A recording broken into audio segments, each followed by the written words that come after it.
Welcome into DC On Screen, episode 274. This is our recap and review of Supergirl 208, Medusa, and we are going to get super spoilery on it. To recap, Thanksgiving at Kara's house gets off to a rocky start as James and Wynn want to confess their vigilante lifestyle, but Alex has confessional plans of her own. Everyone's plans, however, are thwarted when a space-time rupturing above the dinner table occurs. Mon-El has a hard time at the alien dive bar as he gets his ass kicked by Cyborg Superman and is sickened by a virus made to kill aliens wholesale. Kara discovers to her great disappointment that this biological weapon was designed by none other than her father. Eliza Danvers uncovers the workings of the aerosolized virus and points out an isotope needed for its dispersal. Supergirl and the gang show up just in time to stop Hank Henshaw from getting his robotic hands on it, but Maggie takes a hit, which gives her and Alex a chance to bond over some minor surgery. Kara confronts Lena about her mother and gets the cold shoulder. Lena then offers to help her mother and her dastardly alien erasing scheme. Her mother accepts Lena's help, but later regrets it as Lena has reversed the effect of the isotope and rendered Mom's giant weapon useless. Eliza uses the xenovirus to find a cure for both Mon-El and the nearly-White-Martianed Jean, since I can't speak. She also finds time to let Alex know that she's okay with her being way into Maggie, which is good timing all around because Maggie's near-death experience has shown her that she'd rather take her chances with Alex after all. Some faceless people are after Mon-El, but wait, Barry Allen and Cisco Ramon cross universes to ask Supergirl for help. We have a little, before we jump into what our feelings are, Roland Smoker sent us a message. He says, I think it was a little misleading to call this a 4-night crossover event. The only thing that saves it is that Cisco's portal showed up throughout the episode. Otherwise, I wouldn't call Barry and Cisco showing up at the end as part of the invasion episodes, as they made clear in their naming of the episode. My one gripe with Supergirl in general is just how much time they spend on romantic relationships. Is it just me, or is it a lot even for CW standards? Or maybe it's just the way they present it in this show, which irritates me. I think I said out loud at one point, could you please wrap up Alex's relationship issues before you start on Mon-El's? No, they can't. I can only say this as a prediction, but hopefully it is precedented. They did a similar thing last time. Like every time they've done this, they tiptoe into crossovers. Every time they acquire a new show into the universe officially, they kind of tiptoe. They just got Supergirl. I think they're not necessarily counting on like the Supergirl viewers to be familiar with everything else, because that even if you wanted to, you may not have been able to catch up. Even if you were like a Supergirl fan and went, "Oh my God, she's about to be connected to this whole universe," and hit Netflix that day, you may still not have caught up correctly. I'm going to go ahead and predict that next year it's a full blown four-person crossover, assuming Legends is still around. Right. And, we did report on this. We have talked about this in the news episodes. I don't know if you caught up on that one, Roland, or anybody else. But they have said, and it's fine if you didn't. I'm not raking you over the coals or anything. But aside from saying, why the hell aren't you listening to all of our shows? But anyway. We can't afford a rake. Don't worry. But no. They're like $12 at Home Depot. Those are expensive. It's $12 worth of food, man.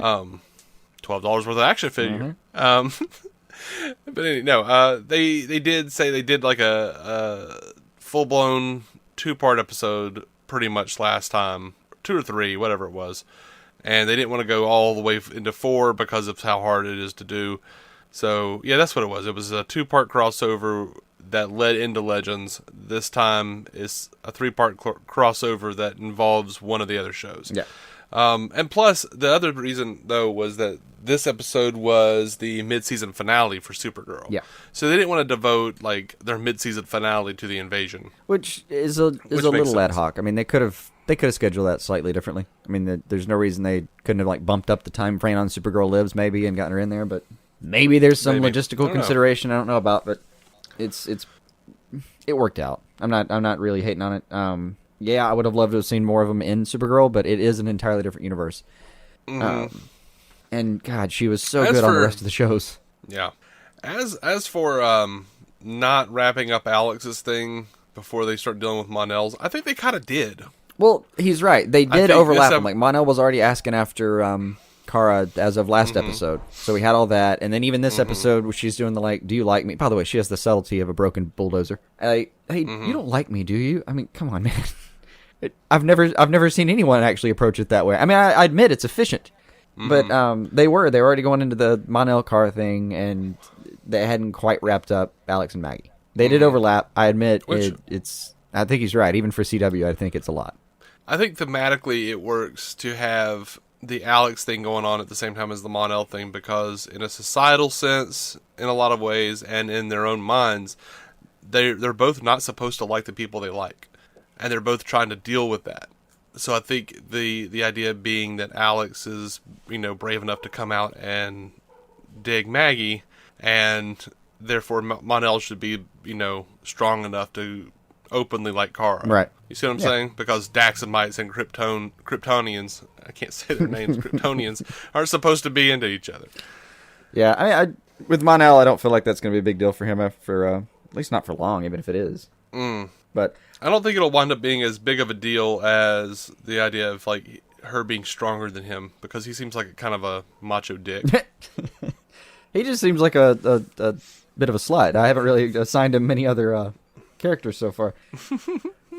He Well, I mean, but I really did like the way they've wrapped up Maggie and Alex for now is good. I really like the little line about we should kiss the girls that we want to kiss. And they did this a lot faster than I thought they might. I really thought they were going to drag it out into like the end of the, maybe even kind of toward the end of the season. But they both got over their stuff. Alex came out to everybody. Cute little scene with her mom. By the way, I have a theory about that scene with her mom. You'll notice she was holding a tablet the entire time. This is going to sound mean, I'm sorry. I wonder if they gave her the tablet so she wouldn't move her hands while she was acting. Oh. You know what I mean, though. That would be really good. Yeah, because she's a terrible actress. She actress. moves, like, she keeps doing things with her hands that are weird. She keeps doing the sandwich thing with her hands. I kind of got done with the scene and was like, oh, that went better. Wait a second. I think I know why. Yeah. She has to have something to do with her hands. That's a good call. A mean call. I'm sorry. Terrible. It is kind of a mean call, but, I'm sorry. But the way they wrapped up Alex actually coming out to everybody. Oh, by the way, at the beginning of the episode, too, I really love drunk Alex. She was so much fun. And her little hangover kind of thing at the night, that was all. I'm really entertained by her. But then Maggie getting over her own, personal stuff, the like, I'm more experienced and therefore we can't be together thing. I thought she wrapped it up pretty well. Mm-hmm. Did you notice that Supergirl lives on Hope Street? I did not. But oh my God. Kara, I think it's the first time they've shown it. Maybe they have before and I just didn't catch it, but like they showed like the little intersection where her apartment is and it's Hope Street. Yeah. Oh, speaking of showing things, the Dance with the Devil graffiti is official now.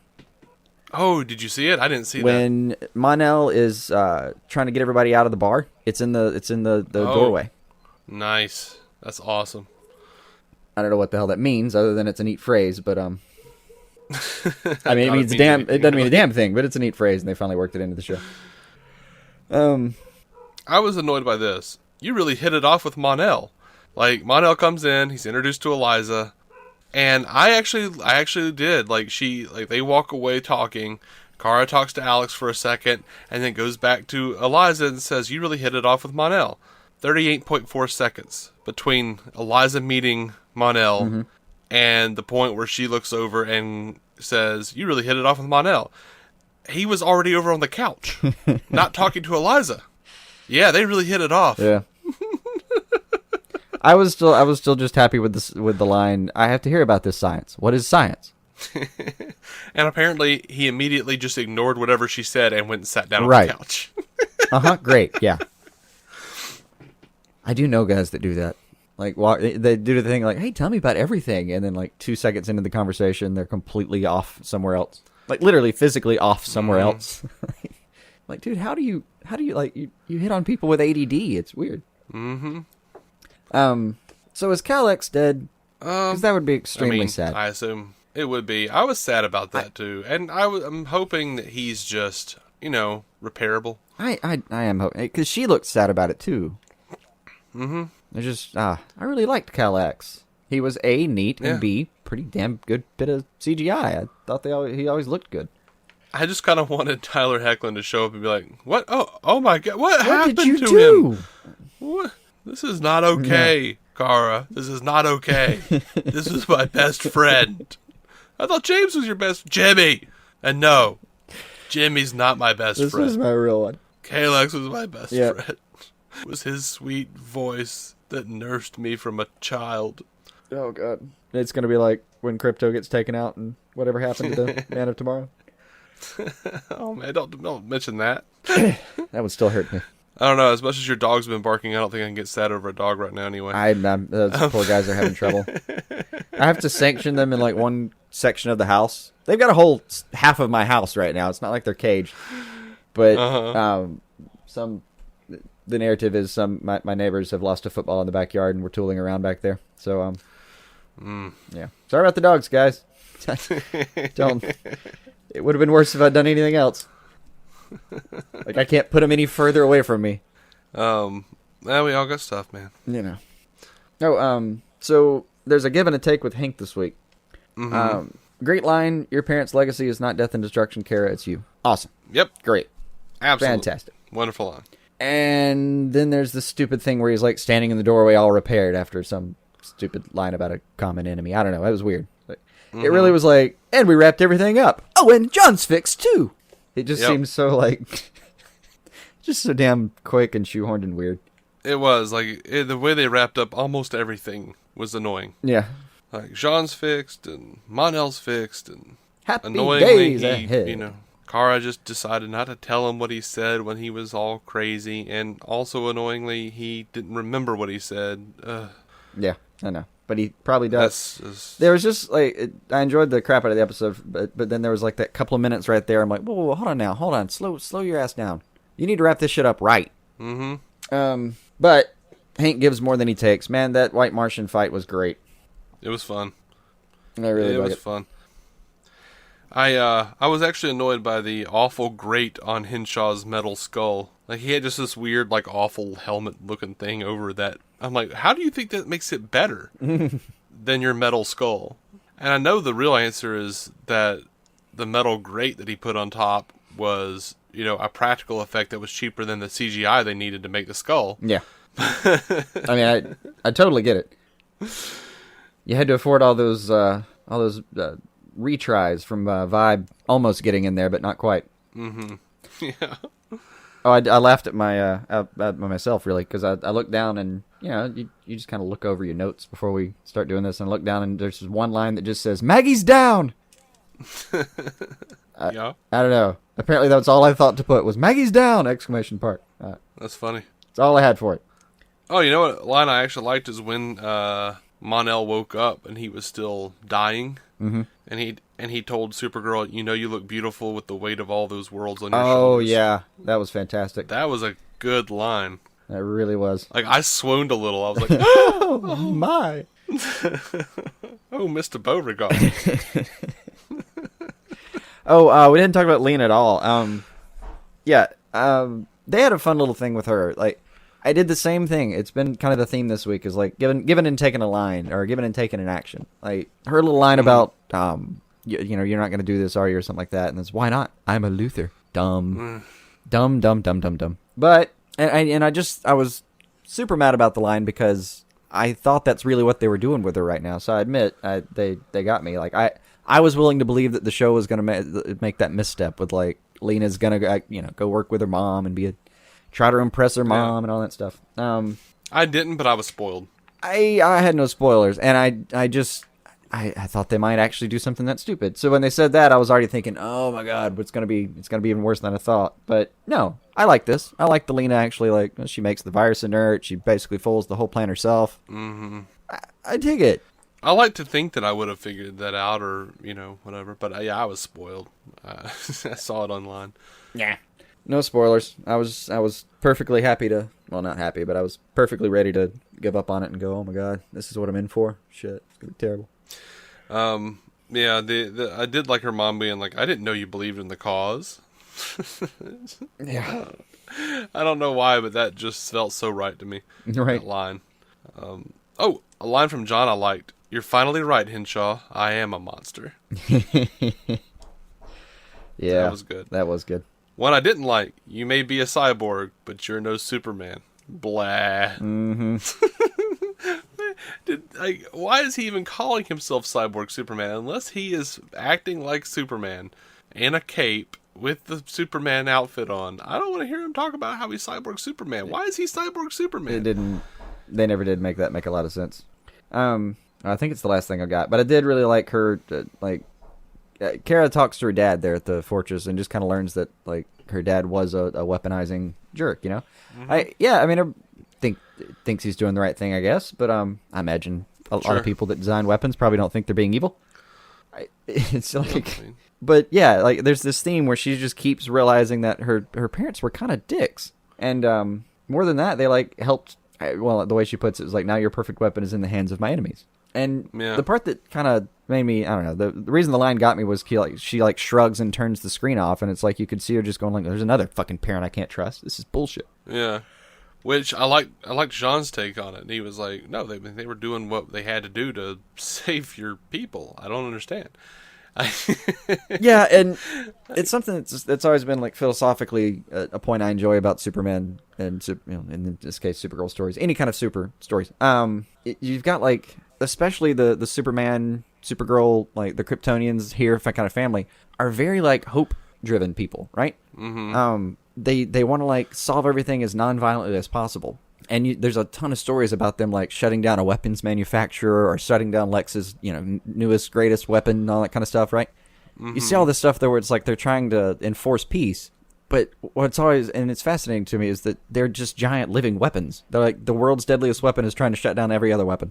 Mm-hmm. There's a few stories that have explored it and I always enjoy it. Because they have the like, they're invulnerable. They have the right to say like, no, we shouldn't have weapons. Well, you can't die. Fuck off. I don't. Yep, that's always a fun. Amanda Waller's usually in there. Yeah, in those kinds of stories. It's just it's an angle I like. There's a lot of storytelling you can do with all these characters, and it's one of the ones I enjoy. Mm-hmm. But I I don't know. There's something, it bothers me a little bit because it's like, are these heroes that, I don't know, short-sighted? Like they're just like, why would you? I hate my dad. Why would he create a weapon? Dumbass. Because then Krypton would be dead. Sometimes it does come down to us or them. It just does. Yeah. That's just the way life works. They didn't have superpowers on Krypton. How do you not get it? That bugs me. And then, yet every week on The Flash, because they would totally do the same thing. Like, Barry would say, oh, we can't do this weapon. And I'm like, you create a weapon every week. You guys create some kind of big-ass gun. Arsenal. Or, there was even a week where, grenade. Cisco recreated Heatwave and Captain Cold's weapons for him. Come on, guys. He even made Glitter one. Golden Glider? Golden Glider, I mean. It's like glitter or something. Golden Glider, there we go. I was sitting here. Anyway. I was really sitting here struggling. It's not glitter. It's something. Oh, yeah, there we go. Thanks, Dave. Good save. I was like, glitter. I'm sitting over here like, I'm going to get this any second now. I'm going to remember this. Oh, okay. And you're right. And also, last week or whatever it was, Supergirl just blasted the shit out of Hank Henshaw's face, thinking he was a human. Yeah. Yeah. I mean, thank God he was a cyborg, right? I mean, I think she was already aware he was special, at least, before she started blasting him. Yeah, well. Yeah. Oh, this is really the last thing I got, I promise. But, yeah. And I only mention it here. It's in the rest of the crossover. I only mention it here because, this is the first time it appears. But it's just a funny line. Like, Cisco comes in, this is a nice universe you've got here. Mm-hmm. I mean, I don't know. Cisco makes me laugh a lot, but just showing up immediately going like, great universe. Good work. Like you've seen like the inside of one apartment. Well, they've kind of been popping up all over that world. Yeah, I guess. Well, they've been at least like getting close to it. And the thing I really liked though was like, it's the most Supergirl thing you could possibly do is Barry says like, you remember where you said I could come ask you for help? She cuts straight to it. What are we up against? Yeah. Who do you think these guys are coming after Mon-El? Not a clue. I'm kind of hoping former Daxamites.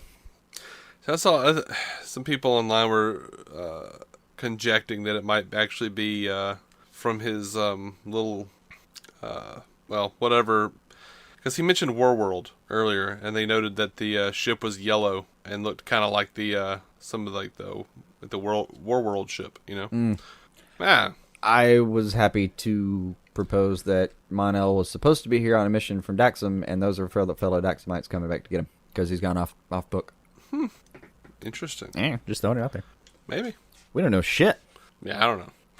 All right, guys. That's everything. When is Supergirl coming back? Because this was the mid-season finale. It was. It's telling us. Drum roll 116 with everything else. Again, I've said this every time. The air dates are a little shifty right now, but current information says January 16th. All right. There you go, guys. We are DC On Screen. Thank you for listening. You can find every episode at DCOnScreen.com. We're proud members of the Giants Has Team Up Network, GiantsHasTeamUp.com, Batman Podcast Network as well. If you want to subscribe to us, check us out on iTunes, Stitcher, Google Play. We are going to be coming back with Flash 308 Invasion. Until then, keep some DC on your screen.